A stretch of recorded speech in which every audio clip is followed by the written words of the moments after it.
তাহলে আমরা বের করবো ইলেকট্রন বিন্যাস, ইলেকট্রন বিন্যাস করবো এবং দুজনই বের করবো, দুজনই বের করবো। বের করার নিয়ম, বের করার নিয়ম দুজনই কিভাবে বের করে, যেমন অথবা ইলেকট্রন বিন্যাস কিভাবে করি, কারণ প্রথমত আমরা অরবিটাল দিয়ে করতে পারি বা ইলেকট্রন বিন্যাসে যে সূত্রটা আছে এটা দিয়েও করতে পারি। তোমাদের 9 এর জন্য এটা প্রযোজ্য, যেমন 1x square 2x square 2x square 2p 6 3x square 3p 6 3d 10 3d 10 4x square 4p 6 4p 10 4 4f 14 তার 5s square 5p 6 5d 10 6x square 6p 7x square. এটা তো সম্পূর্ণ আমাদের দরকার লাগে না, সম্পূর্ণ আমাদের লাগে না। এই সম্পূর্ণ দুইটা এতটুকু পর্যন্ত আমাদের পর্যায় 4টা হলে আমাদের না, 4টা পর্যায়ে এলে আর লাগে না, বাকিটুকু লাগে না। তবে এই এস এর যার ক্ষমতা 2, কম নিতে পারবো, বেশি নিতে পারবো না, একটা নিতে পারবো। যেমন পি 6 দেওয়া আছে, পি দেওয়া আছে কত 6, কম নিতে পারবো, বেশি নিতে পারবো না। পি এর ক্ষেত্রে 1 2 3 4 5 অথবা 6, 7 নেওয়া যাবে না, 7 নেওয়া যাবে না। আর বি এর ক্ষেত্রে 10, বি আবার অর্ধপূর্ণ পূর্ণ, যখন 5 তখন নিতে পারবো, আবার যখন 10 তখন নিতে পারবো। তাহলে একটা ইলেকট্রন বিন্যাস করে দেখি, চলো একটা ইলেকট্রন বিন্যাস করে দেখি। একটা ইলেকট্রন বিন্যাস যেমন সোডিয়াম, যেমন সোডিয়াম, তাহলে Na আমরা জানি সোডিয়ামের পারমাণবিক সংখ্যা হলো 11, পারমাণবিক সংখ্যা কত 11। এটা অবশ্যই জানতে হবে, আমরা আগে কমপক্ষে 20টা মৌল মুখস্থ করছি এবং কমপক্ষে 30টা মৌল আমরা মাইকডাউন সারা বিশ্ববাসী দেখি, বললাম আমি যে হাঁটাতে পারবো না, এটা বুঝবা। হ্যাঁ, তাহলে কত 11, সোডিয়ামে কত 11, কমপক্ষে 20টা মৌল, 30টা মৌল আমরা নাম, প্রতীক এবং পারমাণবিক সংখ্যা জানবো। তাহলে ইলেকট্রন বিন্যাস এবং দুজনই, তারপরে পর্যায় এবং গ্রুপ, এই 4টা বিষয় জানতে পারবো।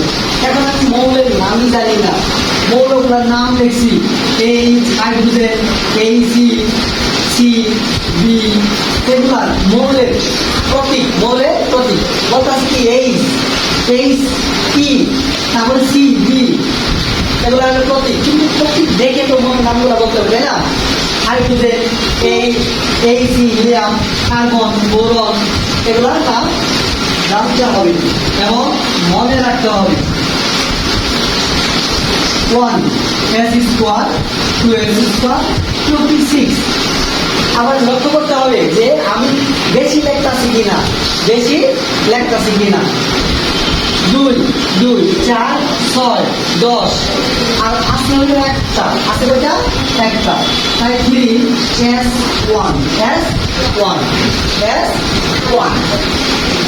এখন দেখো এই ইলেকট্রন বিন্যাস, ইলেকট্রন বিন্যাস, ইলেকট্রন বিন্যাস, ইলেকট্রন বিন্যাস হলো 2 8 1।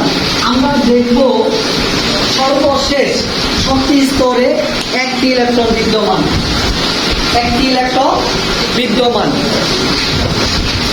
তাহলে দুজনই হলো 1, দুজনই কত 1। যদি এই শেষ শক্তি স্তরে 1 2 3 4 মানে ইলেকট্রন থাকে, দুজনই তাই। যদি 5 6 7 8 থাকে তাহলে 8 থেকে বিয়োগ করবো, 8 থেকে এটা বইয়ের মধ্যে লেখা নাই, আমার প্রাথমিক ধারণা করে সহজে যেন তোমাদের মনে থাকে এইটা আমি লিখে দিই আর কি, সহজে তোমাদের মনে রাখার জন্য এবং তোমরা সহজে এইটা বের করতে পারো দুজন। তাহলে সোডিয়ামের জন্য কত 1, সোডিয়ামের জন্য কত 1। এইটা কত নাম্বার পর্যায়ে আছে সহজে বুঝতে পারবো।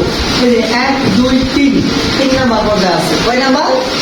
এই দেখো সিরিয়াল কত 1 2 এই যে 3 পর্যায় 3 পর্যায় 3 পর্যায় কত 3।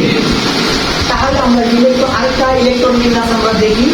যদি আমরা সোডিয়াম করতে পারলাম, এরপরে বের করবো NG.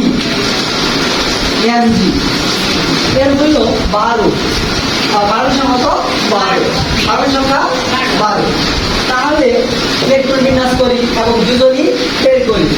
1 s square 2s square 2p6 3 s square. তাহলে দেখো 2 2 4 6 তারপর 10 2 12 সংখ্যা 12 হয়ে গেছে। আমি বেশি হতে পারবো না, কমন দিতে পারবো না। আর বাকিগুলো আগে মিলে কি লিখি না, ওরা সত্য লিখি নাই, যতটুকু দরকার ততটুকু লিখি। এখন এর সর্বশেষ শক্তি স্তর দেখো আছে কয়টি? 2টি আছে। কয়টি আছে? তাহলে এর দুজনই 2, এর দুজনই 2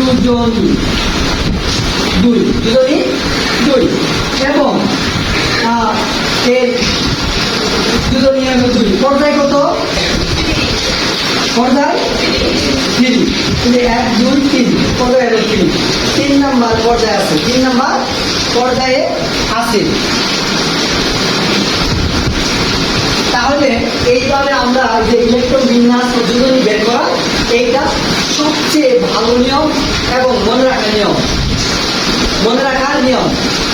এরপর তোমরা যদি 1 থেকে 30টা মৌলের যোজনী বের করে নিয়ে আসবো এবং পর্যায় কি করবো? পর্যায় বের করে নিয়ে আসবো। যদি কোনো মৌলের যোজনী বের করতে না পারো, সমস্যা হয়, তাহলে আমাকে বলবো, আমি সমাধান করে দিব। হ্যাঁ, ঠিক আছে, ভালো থাকো, সুস্থ থাকো।